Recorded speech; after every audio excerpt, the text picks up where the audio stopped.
Hi everyone, welcome to the Plumber's Mind.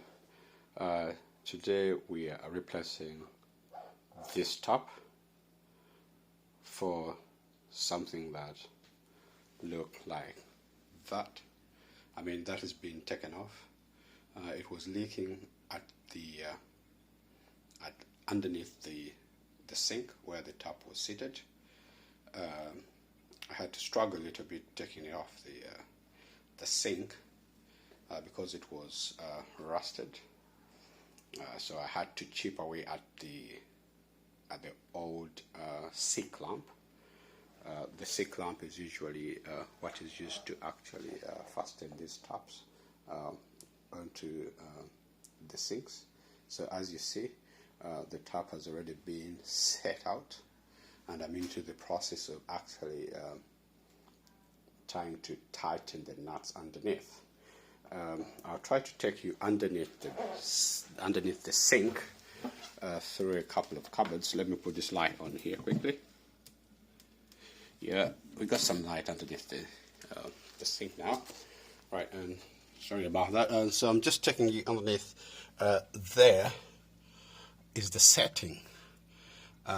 As you can see, this kind of top is not as straightforward as you would think. So you need to take a bit of time making sure that you actually center, as you can see clearly, or very close to the C clamp. You can see the seal has been placed right in a good position, so that when I tighten that C clamp, we shall be able to get a watertight connection. One of the other thing which I usually do when I'm setting these tops up, I try to balance the top. As you can see, I try to balance it on something here, but if you got someone can hold it up for you, so you can actually balance it up. And then when it is in position, when you're satisfied with the seals at the base, then I usually put a pencil mark around in a C fashion, because when you begin to fidget with the clamp at the base, sometimes the top moves. So you come back, this base here, this pencil mark will give you a reference. So what you have to do is you just position the top just about to where your initial mark is, and then underneath your seal will be in a good place for you to actually get a watertight connection.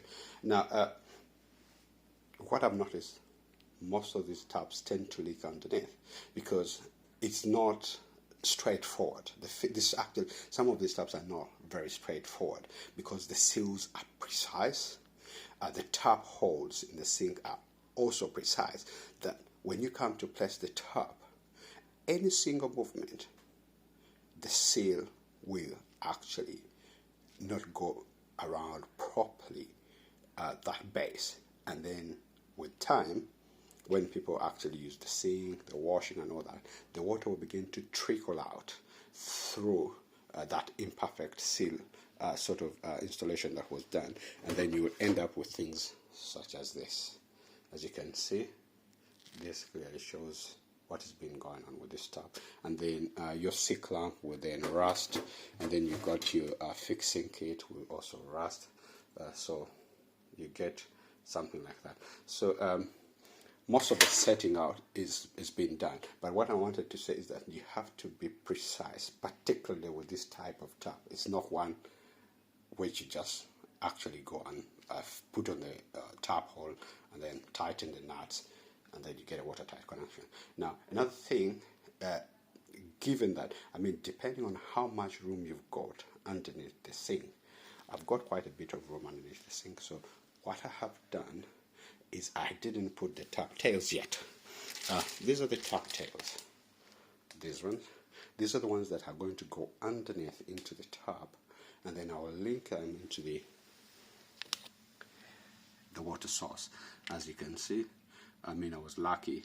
This is how the top should be actually prepared. You've got the isolation valves, the 15mm isolation valves down there. Let me put the light here. Those are the valves there, and then you've got that little flexible hose, top tail connector, this one. It gives you a bit more thread, so you can be able to tighten this nut here. So see that nut there on here, so you actually are able to always get a watertight connection.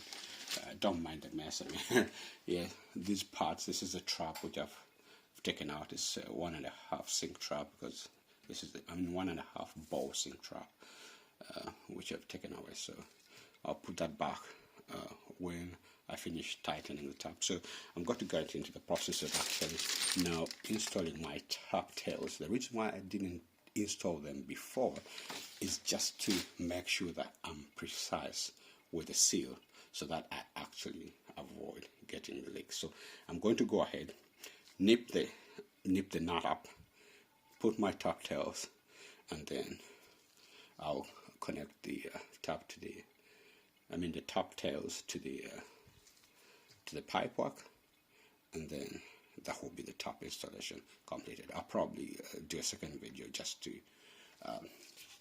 show you what I've finally done with the process. And as I always say, on the mindset, always do it right. Take care for now. See you later in the next video. Bye-bye. Joseph.